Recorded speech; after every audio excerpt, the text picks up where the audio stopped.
நாகப்பட்டினம் கடலில் சிவபெருமானுக்காக தங்க மீனை விடும் நிகழ்ச்சி கோலாகலமாக நடைபெற்றது. இதில் ஆயிரக்கணக்கான மீனவர்கள் பங்கேற்றனர்.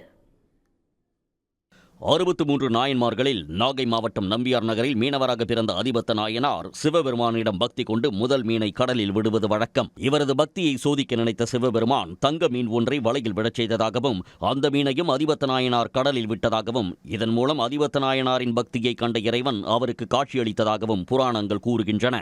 நித்தியப்படி பிடிக்கக்கூடிய மீன்ல முதல் மீன் சுவாமிக்கு சிவார்ப்பணம் கொடுத்துட்றாரு.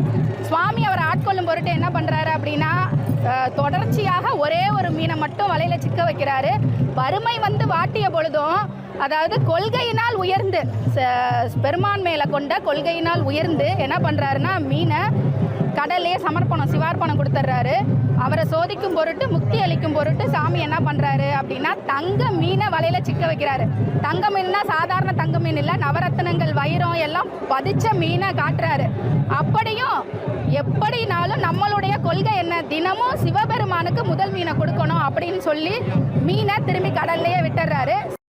ஆண்டுதோறும் ஆவணி மாதம் ஆயில்யம் நட்சத்திரத்தன்று அதிபத்த நாயனார் தங்க மீனை இறைவனுக்கு அர்ப்பணிக்கும் விழா நடைபெறுகிறது. நாகப்பட்டினம் நம்பியார் நகர் மீனவ கிராமத்தின் சார்பாக நேற்று நடைபெற்ற விழாவில் புதிய ஒளி மாரியம்மன் கோயிலிலிருந்து பூஜிக்கப்பட்ட தங்க மீன் மற்றும் அதிபத்த நாயனாரின் சிலைகள் ஊர்வலமாக கடற்கரைக்கு எடுத்துச் செல்லப்பட்டன. அப்போது சிவனடியார்கள் சிவவாத்திய கருவிகளை முழங்க பக்தி பரவசத்துடன் தாண்டவ நடனமாடினர்.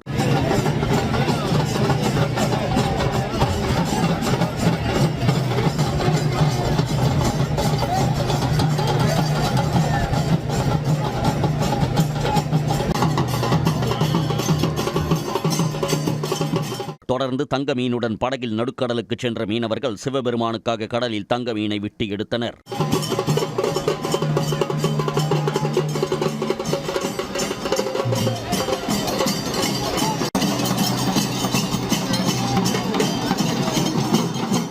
இந்த நிகழ்ச்சியில் சிவனடியார்கள் மற்றும் 1000த்திற்கும் மேற்பட்ட மீனவர்கள் கலந்து கொண்டனர்.